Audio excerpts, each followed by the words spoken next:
89% inflation inside Iran. Food prices up 164%. President Trump calls it economic D-Day.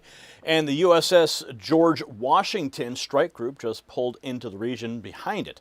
The mullahs are broke, and their foreign minister ran to a microphone to talk about American debt. And you're gonna watch why. So no one has given, quote, the Islamic Republic of Iran a greater opportunity to make a deal than me. That is President Trump's own post. Tragically for them, they failed to take it. So now Tehran pays. Every dollar the Ayatollah holds funds the proxies that shoot at our sailors.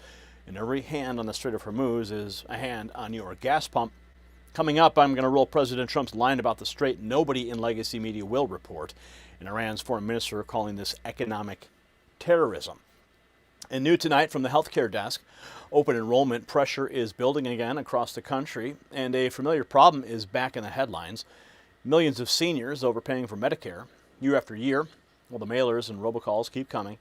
Big insurance profits from that confusion, so here is the part that they cut for time, Patriots. There is a newsroom for your Medicare. It's called Chapter. Independent Medicare advisors, the only advisors comparing every plan nationwide, not a narrow list. Every plan. Chapter reviews your doctors and prescriptions and reports back with the truth about your file. Already covered right? Well, they'll confirm if you're already on the best plan. If you're not, they'll help you switch. One call, under 20 minutes, and it costs you nothing. The number is on your screen, 910-728-4109. That's 910-728-4109. Economic pressure is squeezing households worldwide tonight. Don't let your own budget get squeezed at home.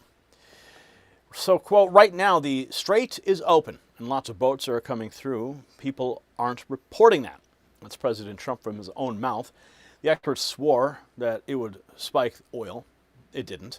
And now look what Tehran's foreign minister said in response. Let's get those receipts rolling for you. A major development would reshape the entire Middle East. U.S. aircraft carrier USS George Washington and its strike group have arrived in the Middle East amid tensions with Iran. So another carrier group has arrived. Now President Trump names the operation Economic D-Day, warning any nation that gives Tehran a lifeline.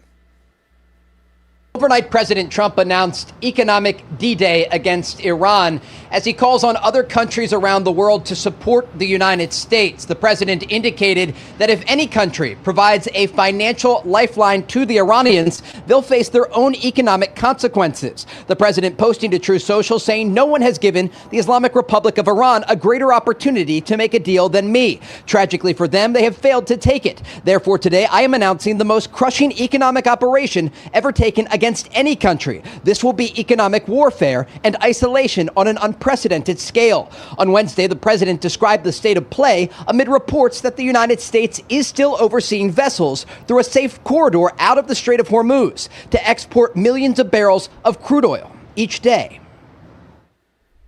Well, we have things that we could sanction. We have very draconian sanctions, and we'll see what happens. Right now, the strait is open. A lot of boats are coming through. People aren't reporting that, and that may slow down a little bit at some point. But right now, a lot of boats are coming through. The naval blockade has been extremely effective. The Iranians have responded to the president's comments overnight, with Iran's foreign minister saying the so-called economic D-Day is a diversion from America's own crisis, unprecedented debt, and surging interest costs. The foreign minister goes on to say doubling down on failed policies will only bring further defeat and enmity of Iranians. U.S. economic terrorism threatens global economy and sovereignty worldwide. Now, regional intelligence sources tell Fox News there are growing indications of economic hardship inside of Iran as a result of the U.S. naval blockade and economic isolation. Reports do indicate that inflation in Iran has reached 89%, with food prices up 164%. The conflict here is clearly shifting to economic warfare, but the question remains, will this pressure from the United States lead to an agreement or a return to war? That's the question. So that's the announcement.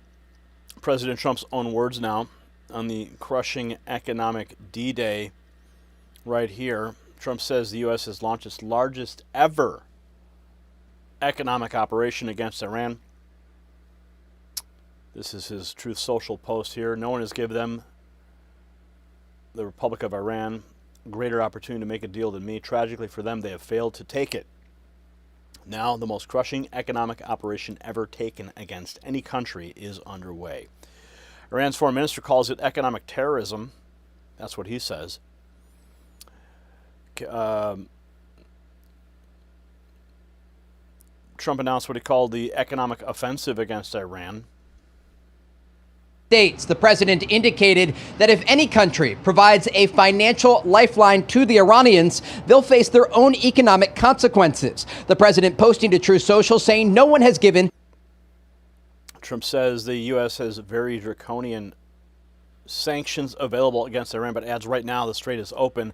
A lot of boats are coming through, and people are not reporting that. Well, we have things that we could sanction. We have very draconian sanctions, and we'll see what happens. Right now, the strait is open. A lot of boats are coming through. People aren't reporting that, and that may slow down a little bit at some point, but right now, a lot of boats are coming through.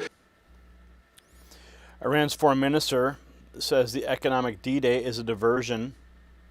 The Iranians have responded to the president's comments overnight, with Iran's foreign minister saying the so-called economic D-Day is a diversion from America's own crisis on President. That's Iran's side of it. News Nation's Rashid Hudson on the shift from military strikes to squeezing them financially. President Trump is turning to economic pressure to get Iran back to the negotiating table. He's calling it economic D-Day. More from News Nation's Rashid Hudson. After months of military strikes, President Trump is now trying to squeeze Iran financially. The president announced what he calls, quote, the most crushing economic operation ever taken against any country, and warns other nations they could pay a price for helping Iran. The president said countries allowing their banks, businesses, airports, or government entities to provide Iran an economic lifeline could face tremendous economic consequences. Wow. Economic pressure abroad. At home, Treasury Secretary Bessent doubling bond buybacks with long-term rates at their highest since 2007. The Treasury is taking steps to bring down long-term interest rates after they hit their highest level since 2007. Treasury Secretary Scott Bessent is doubling the size of government bond buybacks, essentially buying more of the government's own debt to try to bring rates down. It shouldn't be a surprise. Analyst Adam Coons is with Winthrop Capital Management. We know that the Trump administration has had a strong desire to get interest rates down, and I think the Fed is a little bit backed into a corner, so there aren't a lot of positions that they can take to decrease rates. The concern is that high long-term rates can make things like mortgages and business loans more expensive. Rates are the story on Wall Street, too. Walmart posts strong quarter. The outlook sends the stock tumbling.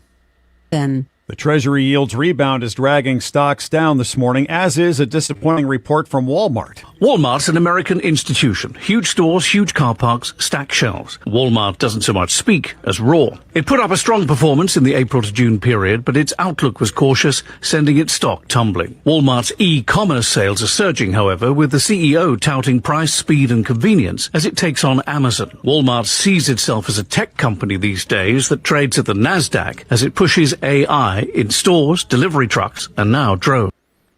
Drone delivery, right? Well, what do you know?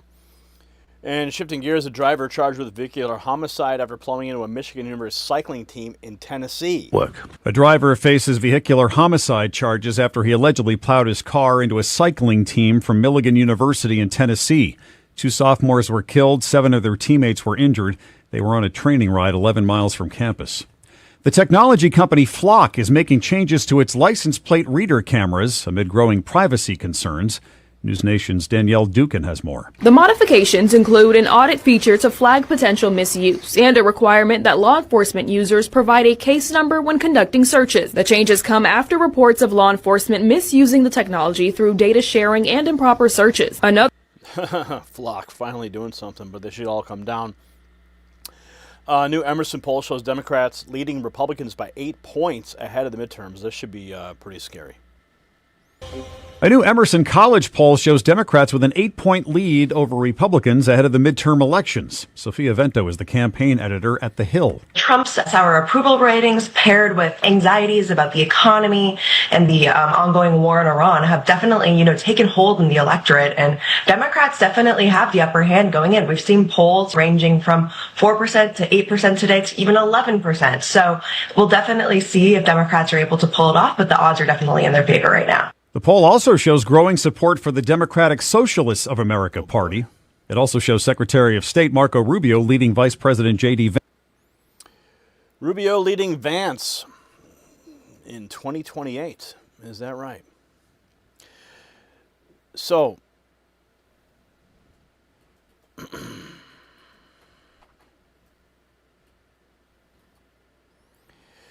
Iran's foreign minister called American pressure economic terrorism and blamed our debt and interest rates. Bread in Tehran costs 164% more than it did, and that's his answer. When your people can't afford food, you change the subject. President Trump gave the ayatollahs the door, and they spit on it. Hold the line on every European bank and every foreign airport still quietly feeding Tehran cash. No carve-outs, no quiet exceptions. President Trump has the regime on the mat. And the only thing that loses this is going soft in month 3. Watch which allies flinch. And when the establishment press tells you strength is reckless, remember 4 years of unfrozen money bought the rockets that killed Americans. Everybody watching knows it. So share this video with the patriots in your life, because the same outlets pushing an 8-point Democrat poll won't tell them Iran is broke and oil is under 100. And drop your take in the comments. And there's one more thing I want you in on tonight. That carrier that just parked off Iran's coast, that kind of thing lands with us before it lands anywhere else. So text White House to 844-840-4963 and we'll put it on your phone nightly straight out of the building where we are credentialed inside, no matter what YouTube feels like showing you. Reading it is step 1. Step 2 is having a job. Text Signal to that same number, enlist in the next news Signal Corps, and take real missions with real ranks from a command center built so this network survives losing any single channel. So get in with us tonight.